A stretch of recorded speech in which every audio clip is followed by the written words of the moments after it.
Magandang araw mga kaibigan. Sa press conference ni VP Sara kahapon, binanggit niya na iisa lang ang handler ni ex-Senator Trillanes, Senator Risa Hontiveros at Franz Castro. Iisa lang ang handler niyan. Ang layunin nila is para i-impeach si VP Sara. Tapos, nabanggit ni VP Sara na may hawak siyang video para depensahan ang kanyang sarili pag dating ng panahon at para mapahiya itong mga nagsusulong sa kanyang impeachment.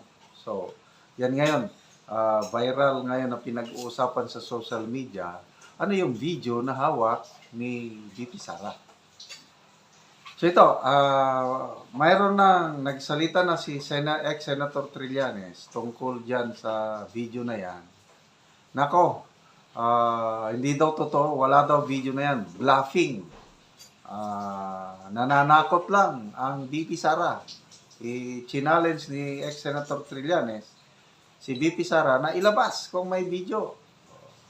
Okay, so iparinig ko sa inyo ang interview ng ANC si Carmina Villaruel kay ex-Senator Trillanes tungkol sa bagay-bagay nito. Kasi parang kita nyo, parang umaalyado na si ex-Senator Trillanes sa Makabayan Black. Kasi Franz Castro, Akbayan, Parisa. So, ito, pakinggan natin yung pahayag ni ex-Senator Trillanes. President Sara Duterte willing to reveal the alleged political handler of her critics at the proper time. This, as she asserts, there is only one figure behind House lawmaker Franz Castro, Senator Risa Hontiveros, and former Senator Antonio Trillanes, who last week said he had documented 22 possible articles of impeachment against the Vice President. Joining us now, former Senator Antonio Trillanes. Mr. Trillanes, good afternoon to you. Thanks for joining us today. Good afternoon, Ms. Carmina. All right, first off, Trillanes and the Makabayan bloc, what are the ties that bind you? Are there really any ties that bind you to the Makabayan bloc? Nothing. There's nothing that binds us. In fact, during the last elections, the Makabayan bloc campaigned against me when I ran for the Senate in 2020. And then the ties that bind you to Senator Risa Hontiveros, let's go to that first. Because you were also criticized, which we're going to talk about later on, but you were also criticized for sort of criticizing former VP Leni Robredo only to prop up Senator Risa Hontiveros. How do you explain your relationship with Senator Risa Hontiveros and the support that she is getting from you, Senator? The Dalo group is in alliance with Senator Risa Hontiveros and the Akbayan party. So we are part of the independent opposition, of which Senator Risa is the leader. And so we go now to the allegation of Vice President Sara Duterte that there is one handler that is sort of, I don't know, is it manipulating you or handling you, the Makabayan bloc and Senator Risa Hontiveros? Is there such a thing, Senator Trillanes? No, there's no such thing, and Vice President Sara Duterte is just bluffing. She's used to doing or saying these things, but she doesn't have anything.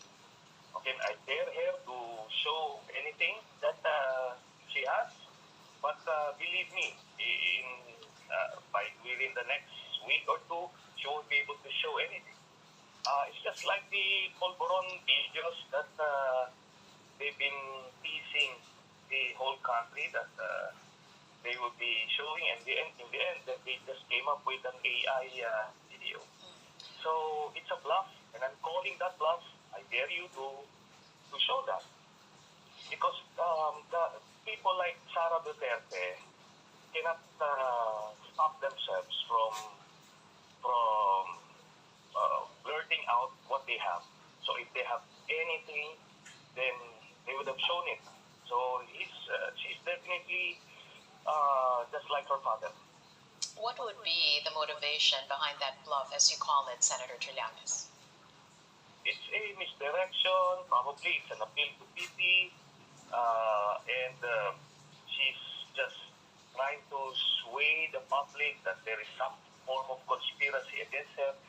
No, there's no conspiracy. She's just a crook. She's a criminal, just like her dad, and she's unfit to hold the position of vice president, and therefore she deserves to be impeached.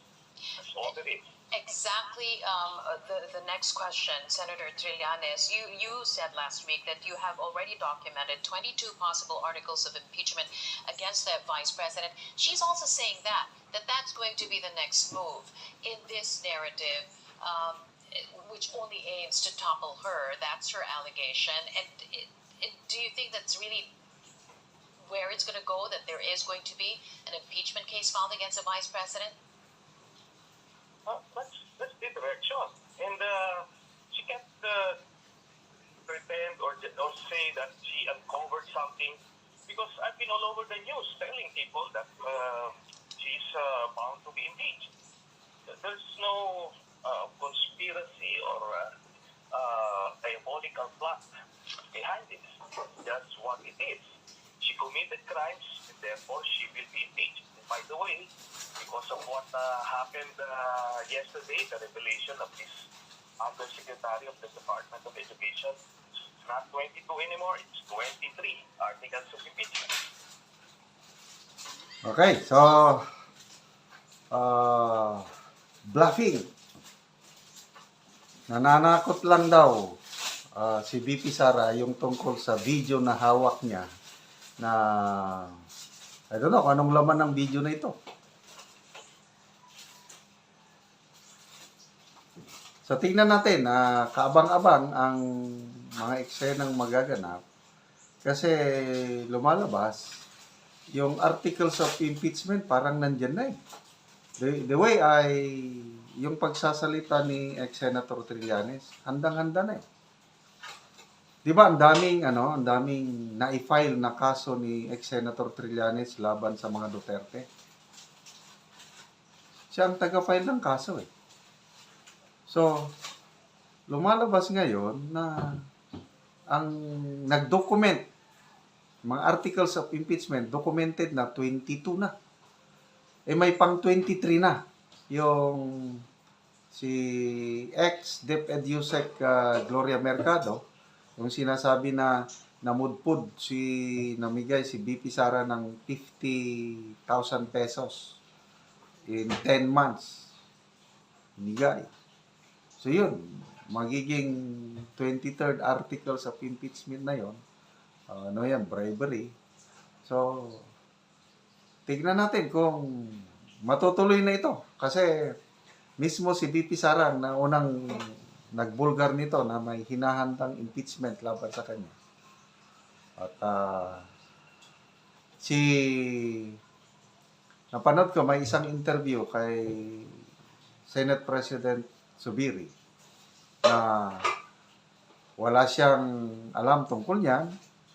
Si ex-Senator Trillanes lang at VP Sara ang nagsasabi.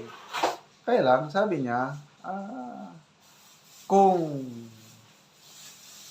iakyat ng impeachment complaint sa Senado, talagang they're obliged to act as judges. Okay? So, sabi pa nga siya sa interview na, kung may alam kayo tungkol yan, sabihan niyo ko para makapaghanda ko, para pag-aralan ko na yung procedure, yung rules. Kasi matagal na akong hindi nagpa-practice ng law. So, ano ba yan? Pahiwatig ba na matutuloy? Ano sa tingin niyo, mga kaibigan? Matutuloy ba? Iaakyat ba? Isasampa ba ang impeachment complaint diyan sa Kongreso? Kasi kailangan, kung totoo yung sinasabi ni ex-Senator Trillanes na nakaprepare na yung mga articles of impeachment, kailangan lang isang kongresista na mag-sponsor, mag-endorse. Sasubmit sa committee on, I think, may committee dyan eh. And then, pagbubutuhan, mamaya ikyat sa plenary, and then pagbubutuhan, yun na. Kaabang-abang, matutuloy ba o hindi? Let's see. Ang kapalaran ni BP Sara nakasalalay na sa Senado. Kasi sigurado yan, pag matuloy, nasampahan siya ng impeachment complaint sa Kongreso, siguradong papasa. Mangilan-ilan man lang mga kakampi ni BP Sara dyan, sina Congressman Marcoleta, Congresswoman Arroyo. At mga ilan pa, kailang matatalo sila. Kaya kung totoo itong sinasabi ni Senator Trillanes, ex-Senator Trillanes, wala na yan. Siguradong aakyat sa Senado at ang labanan dito na sa Senado kung makakakuha ba sila ng 18 senators na mag-i-impeach kay BP Sara. Abangan ang susunod na pangyayari.